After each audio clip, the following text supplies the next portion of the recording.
Alexandria, Egypt. Operation Brutal Mountain. We're rocking in with our usual squad and a new rookie, Stephanie Parker. We land behind a gas station and fight our way north. Raoul has a habit of pushing a little too far forward, sometimes ending up in dangerous positions such as being flanked and surrounded by 4 sectoids. Luckily, a few well-placed grenades, as well as some fantastic shots by Raoul himself, allow him to come out unscathed. We have a few more sectoids to deal with this mission, 8 overall, but they give us no difficulty. Raoul takes out half of them himself, with others taken down by explosives or by our new recruit Stephanie getting around behind them while they're distracted. With our 3rd flawless mission in a row complete, we take the gang home and accept promotions. Stephanie becomes a sniper, Raoul is promoted to sergeant, also earning the title Bull and a lovely perk called Lightning Reflexes. This makes the first enemy reaction shot against him every turn miss automatically, and this will be very useful later. Finally, Barrett earns the Squad Sight perk, allowing him to target any enemy that can be seen by any ally as long as he has a direct line between his sniper and their head. This attack can't crit, unfortunately, but it is insanely useful despite that. Now that we're back at base, it's housekeeping time. A few medals are assigned around to the squad, an arc thrower is constructed, we sell a number of items we don't need to the grey market, and we begin construction on a power generator to keep the base running as we build more facilities. We finish research on weapon fragments, allowing us to build scopes to increase our soldiers' aim, and we begin running autopsies on some of our fallen foes, since these research projects are fairly quick. While waiting on more mission opportunities to come up, we get a request from Canada. They'd like 3 arc throwers delivered, and they're offering 105 credits as a reward. I only have 1 at the moment, but building them is instant and they only cost me 19 credits each. I can build enough to give them what they want, keep 1 extra for myself, and I'll still profit 48 credits off the whole deal. Obviously, I go for it immediately. Just before we receive our first monthly council report, I look over my options for launching the satellite I started the game with. This will give me a sizable boost to my monthly funding and supplies, as well as reducing the panic level in the country I launched the satellite over, and allowing me to scan for UFOs in the area. I decide to launch over the United States. They're tied for the highest panic currently. They're offering me 180 credits per month if I have a satellite overhead, and that's before the 30% bonus. This will easily double my monthly income and then some. On top of this, they'll be adding a scientist and an engineer to my staff every time the monthly report rolls around. I see this as an absolute win.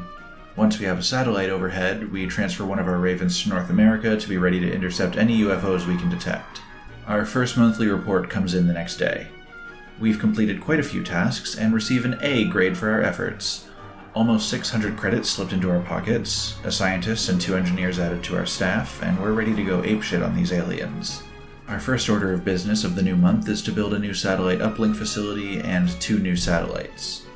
While our launch at the end of the last month filled us to capacity, this building will let us connect 2 more satellites to the network, plus an additional one as a bonus since it's built directly adjacent to another satellite uplink. The plan is to launch these 2 new satellites at the end of the month, much the same way we just did, to reduce panic in critical countries and increase the funds we have available to us. We build a scope to hand off to our snipers, we excavate more space in the base, we're nearly fully cleared out now and focus on construction can begin after that. Overall, the research has been going great. In this break after the mission, we've researched weapon fragments, alien materials, sectoid and thin man autopsies, and now meld recombination. This last one is big.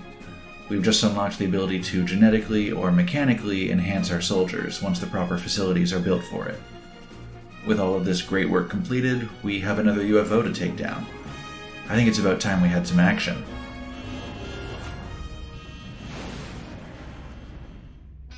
We cut it really close on taking down this UFO, both in terms of our time limit and our interceptor's damage level. We send out the squad to investigate. Barrett is given the scope to improve his aim, and Bull is given the arc thrower so we can hopefully bring home a new friend. We also bring along a new rookie, Pablo Perez. I want to keep bringing lower level units onto missions so we can have backups in case something tragic happens. Operation Demon Fear is underway. The gang moves north through the wreckage around the UFO, taking out a few thin men along the way. I tried to get Bull close enough to capture it, but I put the others on Overwatch in case it tried to escape, and it died before he could stun it.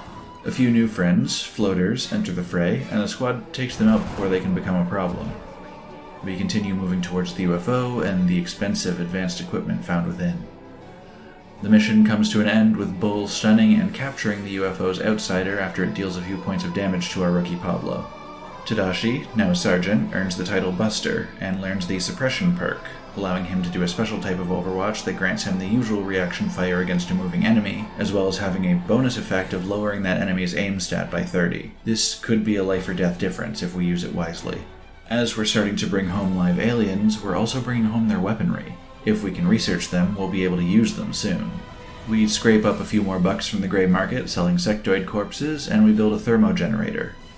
These can only be built on steam vents, which our base only has one, and they grant a lot of power to the base in return. Next up is another set of abductions.